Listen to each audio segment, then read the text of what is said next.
I've always been good with my hands. Fixing things. That's what I do.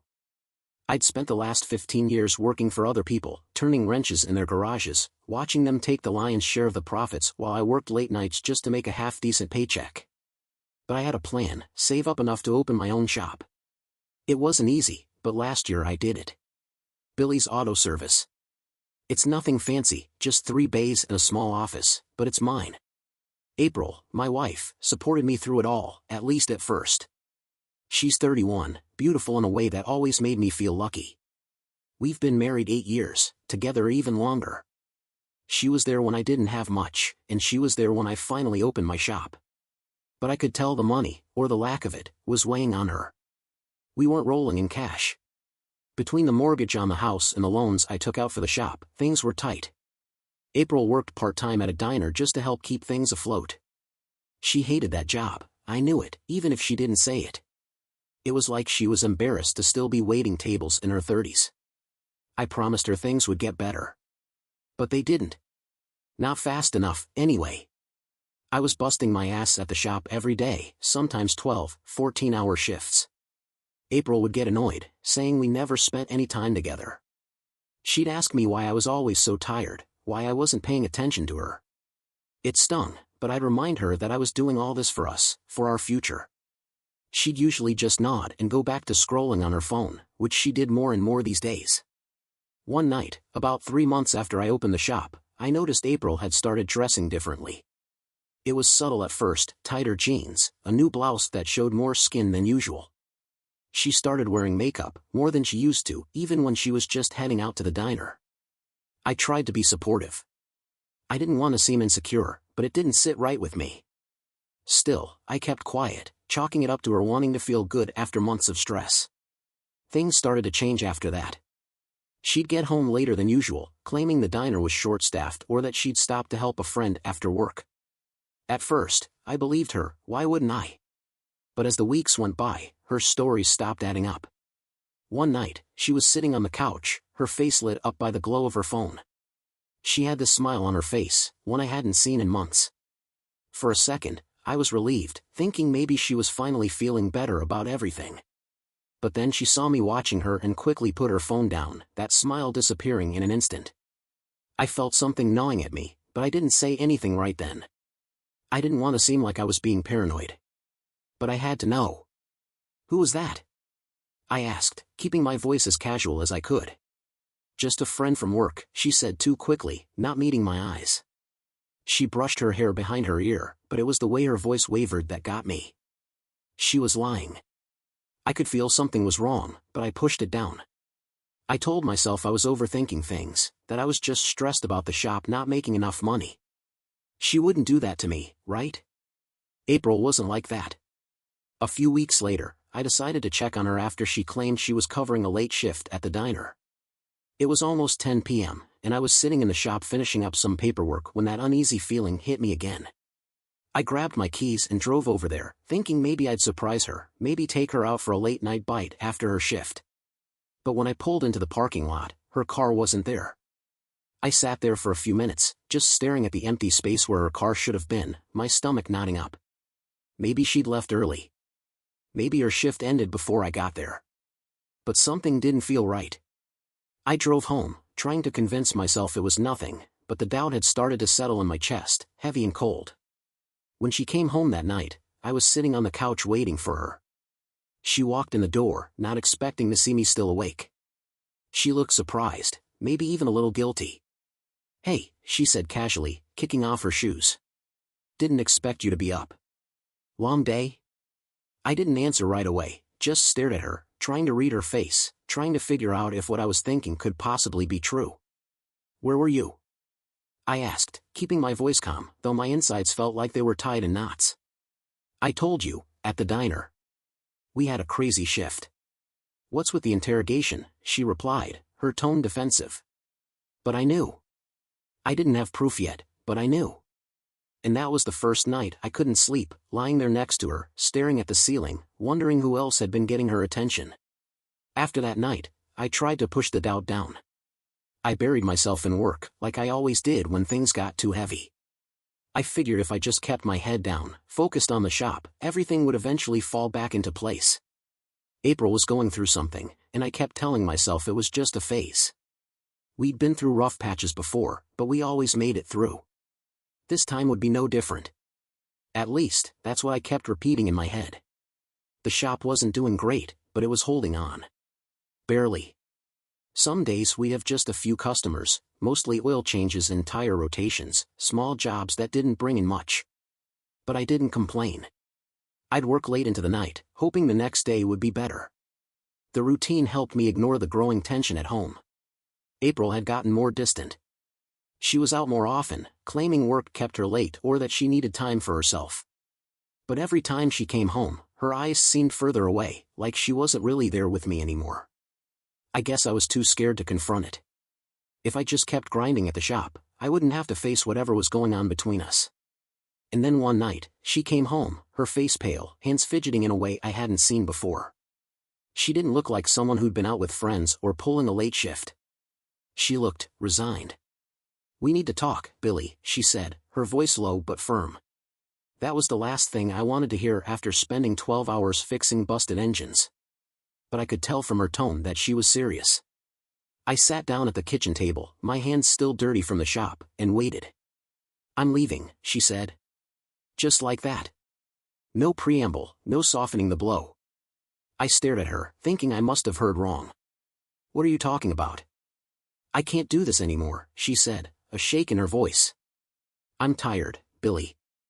I'm tired of waiting for things to get better. Tired of the bills piling up. Tired of you always being at the shop and never here. I'm done." She wasn't crying. She didn't even look sad, just tired, like she said. She sounded like someone who'd already made up their mind. And that's what hit me the hardest. She wasn't asking for anything. She wasn't asking to work things out or take a break. She was telling me it was over, and I could tell from her eyes she'd been thinking about this for a long time. "I've already filed for divorce," she added, pulling a folded envelope from her bag and placing it on the table. "The papers are ready. I'll be staying with a friend for a while." She didn't say where, didn't say who. She just grabbed a duffel bag that I hadn't even noticed was sitting by the door, and with one last glance in my direction, she walked out. I sat there for a long time after she left, the envelope sitting on the table, staring back at me. Divorce. Just like that. No fight, no last-ditch effort to save anything. I guess that's what hurt the most, how easy it seemed for her to walk away from everything we'd built together. For the next few days, I went through the motions. I'd wake up, head to the shop, and try to keep myself busy. I had to, because every time I slowed down, every time I stopped to think, all I could see was April walking out that door, leaving me to pick up the pieces. The bills didn't stop just because she was gone. If anything, they got worse. I was now paying for everything, the mortgage, the loans, her medical expenses, on my own. Every cent I made from the shop went straight to trying to keep my head above water. One day, about 2 weeks after April left, I got a call from the bank. Apparently, she'd taken out a small personal loan before she left, using both our names. Now I was on the hook for that too. She didn't tell me about it, didn't ask if I was okay with it, just did it and vanished. I felt like I'd been punched in the gut. Why would she do that? It wasn't until a few days later that the unexpected news came. I was working late at the shop when one of my regulars, Gary, an older guy who'd lived in town his whole life, came in to pick up his truck. Gary's a chatty guy, and he's always got his ear to the ground when it comes to local gossip. He was halfway through telling me about some new construction going up downtown when he paused, looked at me, and said, "Hey, Billy. I heard about you in April. Tough break, man. But, I didn't know she was seeing someone else." I froze. "What?" Gary looked uncomfortable, like he regretted bringing it up. "Yeah, I mean, people talk, you know? I figured you knew. She's been hanging around with this guy from out of town. Some rich fella. Drives a black Mercedes. Seen them together a couple times. Thought maybe she'd told you." My stomach dropped. "Who is he?" "Don't know his name. Just know he's some hotshot business guy. Real estate or something. Probably has more money than the rest of us combined." I didn't hear much after that. A black Mercedes? April had been seeing some guy with money while I was busting my ass trying to make ends meet. My head was spinning. I wanted to confront her, call her, demand answers, but I knew that wouldn't get me anywhere. She was already gone. The next day, I got another surprise. A certified letter arrived at the shop, an eviction notice for our house. April had stopped paying her half of the mortgage months ago, draining what little savings we had left, and I hadn't even known. All those late shifts, all that extra work, it wasn't just to help a friend. It was to set up her new life with this guy. And now, here I was, left to clean up the mess. The divorce papers sat unsigned on the kitchen table, but it didn't matter. She was already gone, and I was left to figure out how to pay for everything she'd left behind. But something didn't sit right. Who was this guy, and why had she gotten so far ahead in this divorce before I even knew it was coming? It felt like more than just her being tired of our life. It had been a couple of weeks since Gary dropped that bombshell about April and the guy in the black Mercedes. The whole thing rattled around in my brain like a loose bolt, but I still didn't know what to do with it. I couldn't get a straight answer from her, and calling her to hash it out felt like giving her the satisfaction of knowing she still had some kind of hold on me. So I did what I always do when life kicks me in the teeth. I worked. The shop was still struggling, but it was the only thing keeping me sane. I was running on autopilot most days, dragging myself through oil changes and brake jobs, my mind somewhere else entirely. The bills were stacking up faster than I could keep track of, and I wasn't sure how much longer I could hold on. Then, one rainy afternoon, as I was about to close the shop, I heard the door chime. I turned around, wiping my hands on a rag, and froze. April stood in the doorway, soaked from the rain but still holding herself together in that way she always did. Only this time, she didn't look like the woman who walked out on me. Her makeup was smeared, her hair a mess. And her eyes, those cold, distant eyes, were now wild, filled with something I hadn't seen before. Panic. "What are you doing here?" I asked, trying to keep my voice steady. I didn't have time for her games. Not now. She stepped in, her arms crossed, like she was bracing herself for something. "I need to talk to you, Billy.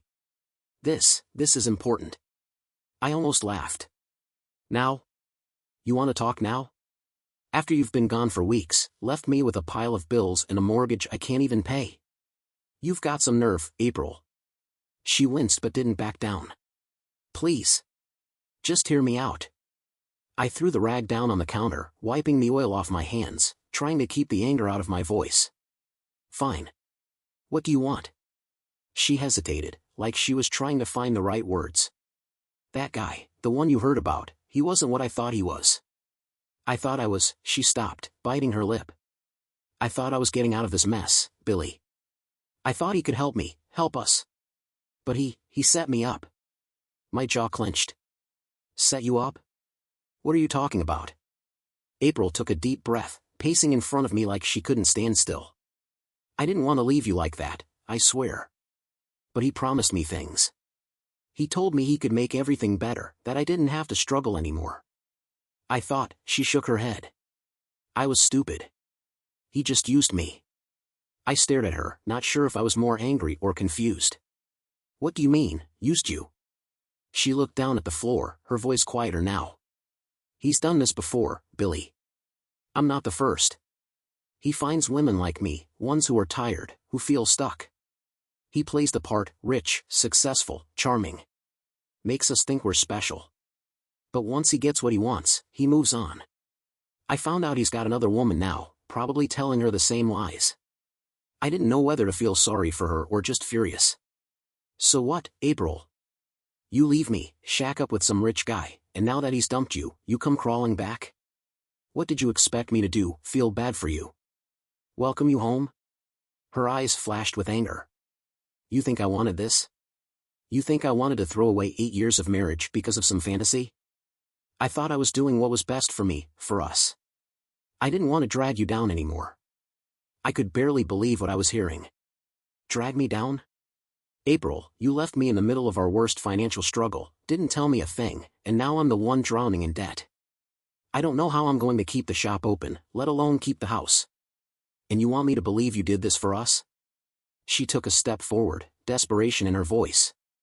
"Billy, I didn't know how bad it would get. I thought I could fix it. I shook my head, feeling a mix of disgust and sadness. You didn't fix anything, April. You just made everything worse. You ran off, thinking some guy with money would solve all your problems, but now you see it for what it is. You let him play you, and now you expect me to clean up the mess? Her face hardened. He promised me things, Billy. He said he'd take care of me. I didn't know what else to do. You were never here, always working, and I felt like I was invisible to you.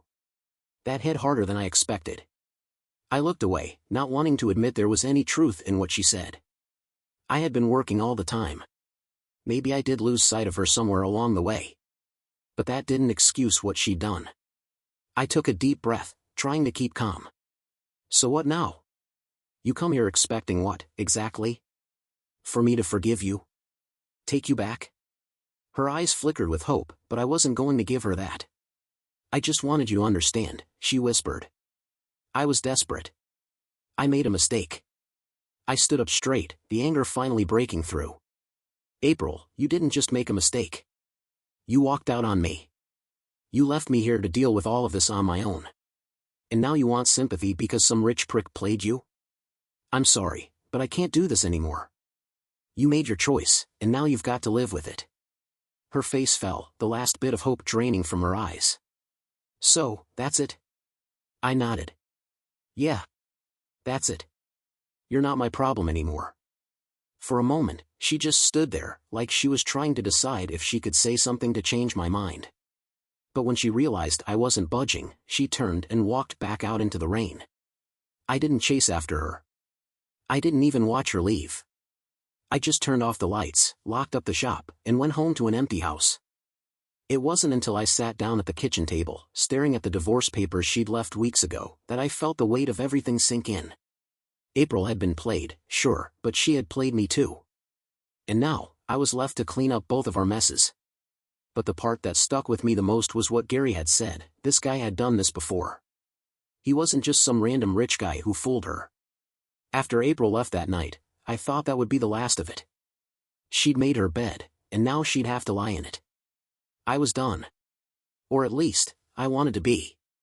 But something kept gnawing at me, that unfinished feeling hanging over everything like a storm cloud.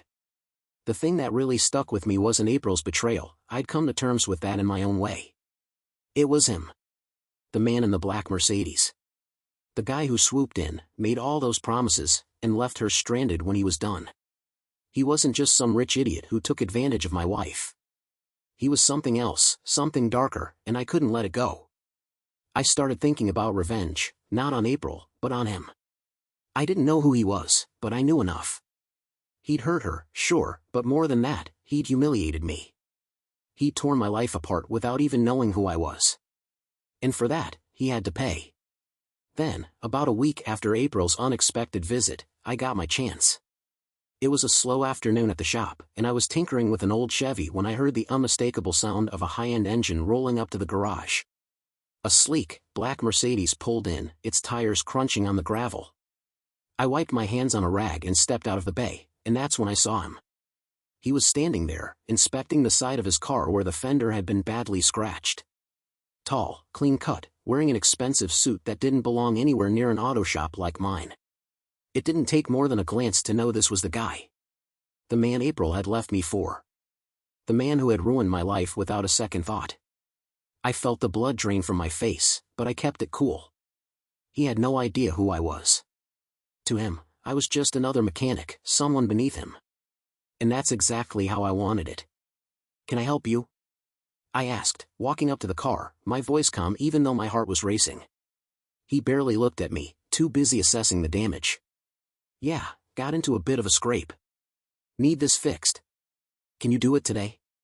I pretended to study the fender, running my hand along the scratch. Looks like a bad one. Might take a bit longer than today. He finally glanced at me, impatience in his eyes. How long? Depends. I'll have to check under the hood too, make sure nothing else is out of place. He sighed, clearly annoyed. Fine, whatever. Just get it done as soon as possible. I've got meetings all day. Sure thing, I said, hiding the satisfaction in my voice. We'll take care of it. He handed me his keys without another word, not even bothering to ask for my name or anything about the shop. Just tossed them to me like I was some valet. I watched him walk away, probably off to make another deal, ruin someone else's life. But what he didn't know was that I wasn't just going to fix his car. I was going to fix my life, starting with him.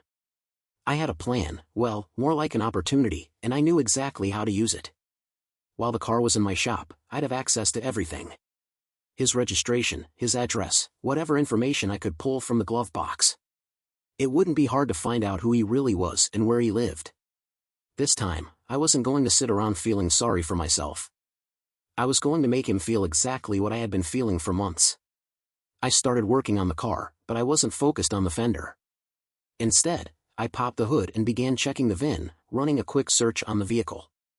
It didn't take long for something strange to come up, an alert from the local police department. The car had been flagged for some kind of investigation, but the details were vague. It didn't sit right with me, so I kept digging. As I was looking through the system, I heard a knock on the bay door. I turned around to see 2 police officers standing there, their faces serious. My stomach dropped. "Is this your shop?" one of the officers asked, stepping forward. I nodded, wiping my hands on my jeans. "Yeah, that's right." "Something wrong?" The officer glanced at the Mercedes. "We need to ask you some questions about that vehicle." I played it cool, pretending I didn't know anything. "What's this about?" The other officer crossed his arms, looking me up and down. "That car belongs to a man named Derek Hayes." "You know him?" I shook my head. "Never heard of him. He just came in, wanted the fender fixed." The first officer exchanged a glance with his partner before turning back to me. "Mr. Hayes is under investigation. We've been tracking his movements for a while now. He's tied to a series of fraud cases, money laundering, and worse. We believe he's using women to cover up his schemes." "Sound familiar?" I froze. Fraud? Money laundering? This guy wasn't just some rich asshole. He was a criminal, and April had been caught up in it without even knowing. I realized this was bigger than I thought, way bigger. I cleared my throat, trying to keep my voice steady. "No, I didn't know any of that. Like I said, he just came in for a repair." The officers looked at each other again, then back at me. "We're going to need to inspect the vehicle. We've been trying to get him to slip up, and this might be our chance." I nodded, stepping aside as they moved toward the car. Inside, I was reeling. April had fallen for this guy, thinking he was her way out. But the whole time, he'd been using her, just like all the others. She wasn't the first, and she wouldn't be the last. As the officers began searching the car, one of them pulled out a small envelope from the glove box. He flipped it open and whistled under his breath. "Well, look at that." I leaned over to see what it was. Cash. A stack of bills thick enough to choke someone, all stuffed into an unmarked envelope. That wasn't all. They found more, hidden in compartments I didn't even know existed, along with a fake ID and several credit cards with different names on them. The second officer looked at me, his face grim. "Looks like your customer's into more than just fancy cars." I stared at the pile of evidence they'd laid out on my workbench.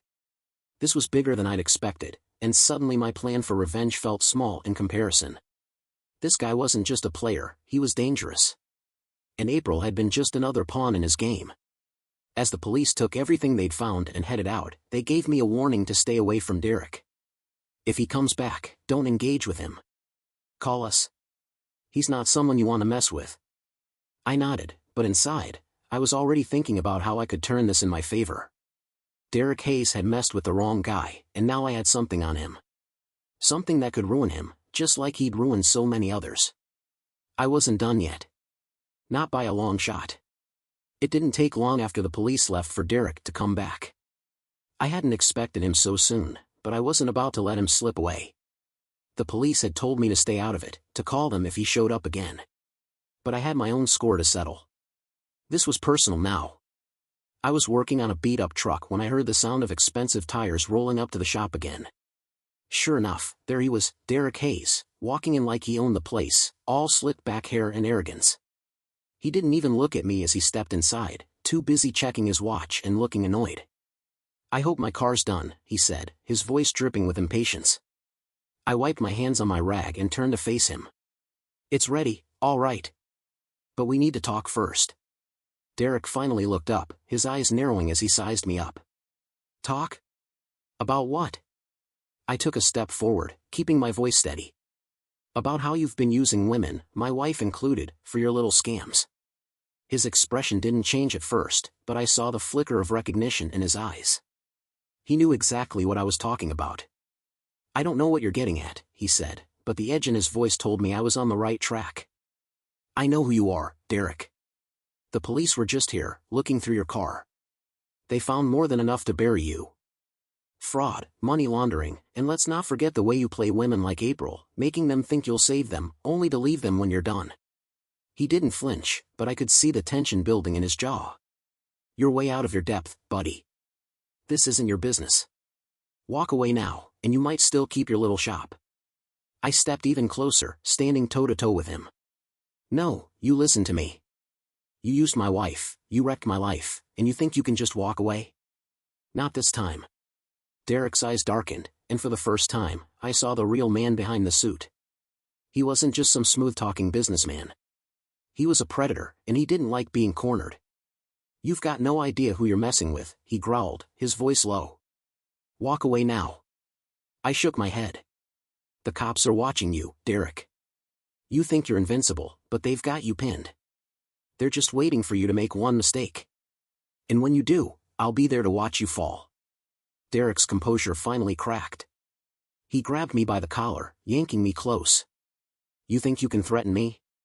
I could ruin you with a phone call. I didn't back down, meeting his gaze head-on. You've already ruined enough. At that moment, the door to the shop swung open, and there she was, April. She looked different, almost hollow. Her face was pale, her eyes red-rimmed like she hadn't slept in days. She must have heard about what had happened with Derek and the police, and now she was here, caught between the mess she'd helped create and the man who had destroyed her life.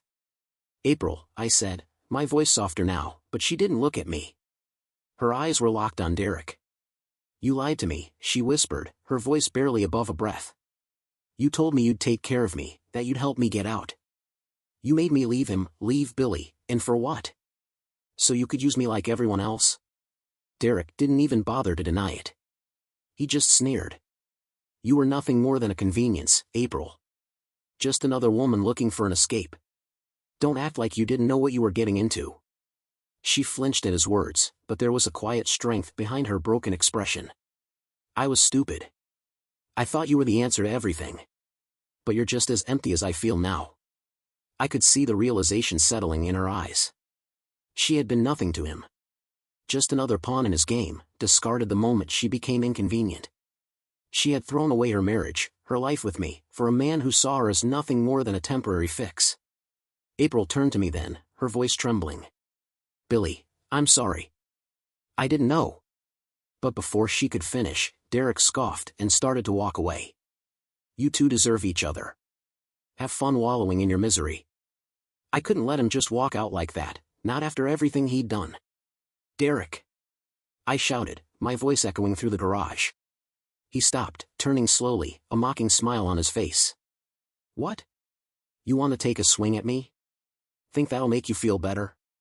I clenched my fists, but I didn't move. You're going to get what's coming to you. Maybe not today, but soon. The police are already on you. You won't be able to run forever. Derek just smirked. We'll see. With that, he walked out, leaving the tension hanging thick in the air. April stayed there, standing a few feet from me, looking like a ghost of the woman I once knew. She tried to say something, but the words wouldn't come. Instead, she just collapsed onto the chair by the wall, burying her face in her hands. The weight of everything had finally caught up to her. Billy, she sobbed, I'm sorry. I don't know how I let it get this far. I stood there, watching her break down, but I couldn't bring myself to comfort her. I wanted to. Part of me still loved her, even after everything. But I knew that love had changed, twisted into something unrecognizable. I couldn't be her savior. Not anymore. I'm not the one you need to apologize to, April, I said quietly, turning away from her. We're done. She looked up at me, her tear-streaked face filled with regret, but I couldn't give her the forgiveness she wanted. I couldn't fix what she'd broken, and I wasn't about to let her drag me down any further. The next day, the police raided Derek's office. He was arrested on charges of fraud, money laundering, and conspiracy. It turned out he'd been running a series of schemes across the state, using women like April to funnel money and hide his tracks. April wasn't the first, but she was one of the few who had managed to escape without getting pulled in too deep. As for me, I signed the divorce papers. There was no going back, not after everything. I didn't know where April went after that, and part of me didn't care. She had made her choices, and I had to live with mine. The shop was still struggling, but it was mine. And for the first time in a long time, I felt a strange sense of peace. It wasn't perfect, but at least now I knew the truth. I had faced the darkness, and I had come out the other side. Alone, but stronger. And that was enough. After Derek's arrest, things started to quiet down. It was like a storm had passed through, leaving wreckage behind, but with a clear sky finally settling in. April left town shortly after that, heading to stay with her relatives in another state. I think she knew there was nothing left for her here. She didn't say much when she left, just packed up her things, and one morning, she was gone. I didn't hear from her again after that. Part of me wondered where she ended up, if she was getting her life together or just running from the mess Derek had pulled her into. But I couldn't afford to dwell on it. We were both better off apart. The shop became my sanctuary. With April gone and the whole Derek situation finally behind me, I could focus on what mattered, my work. I threw myself into it, not just to distract myself, but because I needed to rebuild. Not just financially, but mentally too. The shop had struggled for months, barely getting by, but now I had something to prove.